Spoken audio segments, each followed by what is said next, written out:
In this tutorial, I'm going to be sharing how you can drape your corset cup for any style of corset that you want. What's up guys, my name is Ayomide. You're welcome back to my YouTube channel. On this channel, I post sewing tutorials including pattern drafting tutorials. If you haven't subscribed to the channel, what are you waiting for? Kindly click on the subscribe button below and let's jump straight into this tutorial. For this project, these are the materials I'm going to be using. I've got my corset cup, is a commercially produced corset cup. I've also got my doll face bridal satin right here, and I've got my pins. I have lots and lots and lots of them. For the drape I'm going to be doing, I'm going to be draping on the bias grain and not on the length or crosswise grain because there is no stretch on that grain.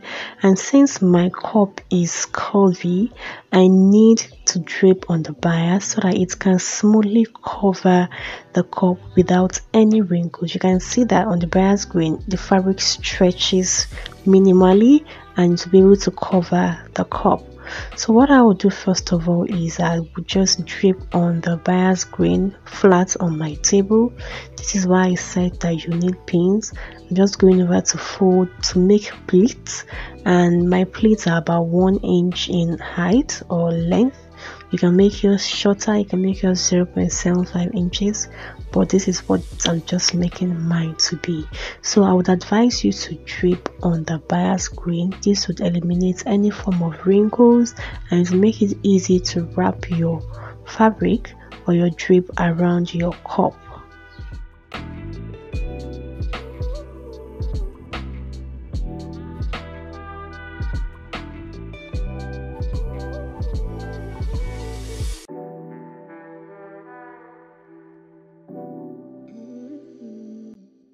Once I was through creating the pleats, I went ahead to iron. This step is very important, so do not skip this step. Iron while your pleat is still flat on your table. You can use a steam iron like I'm using or use any iron you have available. After that, I went ahead to cut out the area of my pleats, and that's because I'm working with a large fabric and I need to have my pleats handy to be able to work on perfectly. The next thing is to place the pleats on the cup, and to do that I'm going to be grabbing my cup and I'll place it on my pleats, but I would also make sure that the beginning part of the cup is about 0.75 to 1 inch away from the very first pleats, and that's because first of all we need to turn the upper part of the cup and we need that space of fabric for ease of turnover. So I'm placing my cup in such a way that the beginning part is about 0.75 to 1 inch away.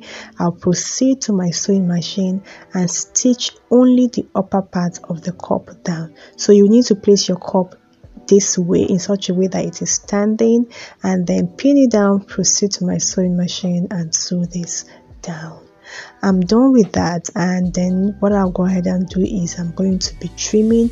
You need to trim it properly because we are going to be flipping our pleats to the other side of the cup and you don't want any unnecessary bulge of fabric. Once I'm done with all of the trimming, I'm going to be flipping my cup to the other side, and this will bring my pleat to the right side of the cup. And this part is quite tricky. This is where the main work is, so you don't need to rush. So I'm just going over to make sure that my pleat is well placed on the cup. For this stage too, you also need pins, and the trick to get this all and easily done is for you to pleat along the edge of your cup. Remember, we have stitched down the upper part of the cup, so in order to place this effectively, just go ahead and place your pleat along the edge of your cup. So I'm going over to place my pleat on one side of the edge, and once I'm through with that, I'll go over and repeat on the other side of the edge of the cup.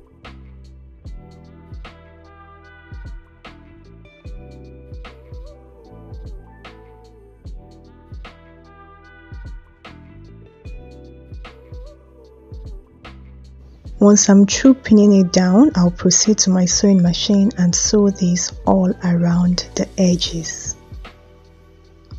I'm through, guys, and this is what I have. This is what your cup should look like.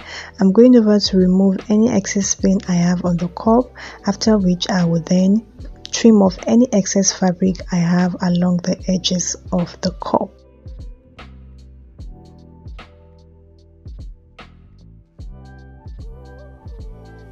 Once I was done trimming, I grabbed my tailor's arm, placed my cup on it, placed my ironing mesh on it, and I also went ahead to iron. This is to effectively place all of the pleats in shape. It also makes your cup to stay nice. You can never over iron, guys. When sewing, you can never overdo with ironing. I'm through with the ironing, guys, and this is what my corset cup looks like. You can see that draping on your corset cup is very simple and very easy to do, and also because we draped on the bias, there is no unnecessary wrinkle. Our fabric wraps smoothly and easily around the cup, and I can assure you that your pleat will stay in shape. If you found this tutorial helpful, kindly give it a thumbs up. If you haven't subscribed to the channel, please click on the subscribe button below, and on to my next tutorial. Goodbye.